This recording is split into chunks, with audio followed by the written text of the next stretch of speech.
हं. आज या ठिकाणी सहारा वृद्धाश्रम उपळे या ठिकाणी वडिलांचं श्राद्ध होतं आणि सहज माझ्या मनात एक कल्पना आली की आपण श्राद्धानिमित्त वृद्धाश्रमातील वृद्धांना भोजन द्यावं आणि काही ठराविक पै पाहुणे असं नियोजन होतं आणि त्यानिमित्त आज इथं आला असताना एक असा अनुभव मिळाला की वडील आमचे जवळजवळ 107 वर्ष त्यांचं वय होतं.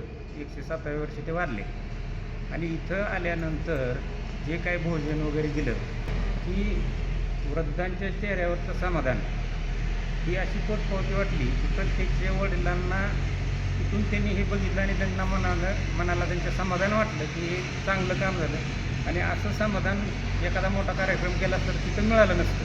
एक मानसिक समाधान आणि सहारा वृद्धाश्रमाचे व्यवस्थापक जे आहेत श्री राहुल बळ फार तळमळीचे असे खरं तर सामाजिक कार्यकर्ते. त्यांचं सामाजिक कार्याला महाराष्ट्रातून अनेक पुरस्कार मिळाले आहेत, परंतु त्यांचं काम पुरस्कार मिळवण्यासाठी नाही, हे इथं आल्यानंतर दिसून येतं. कारण सकाळपासून ते स्वतः इथं आहेत आणि त्याचबरोबर इथली सगळी वृद्ध मंडळी अत्यंत आनंदात राहताना दिसून येतात आणि लोकही अगदी उत्स्फूर्ततेनं मदत केली जाते आणि सध्या ही गरज आहे वृद्धाश्रमांची.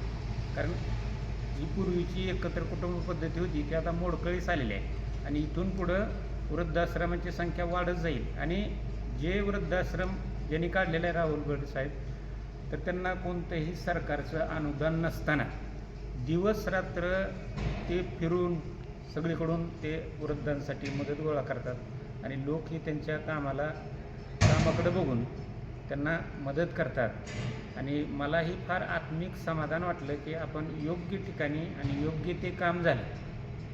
नमस्कार.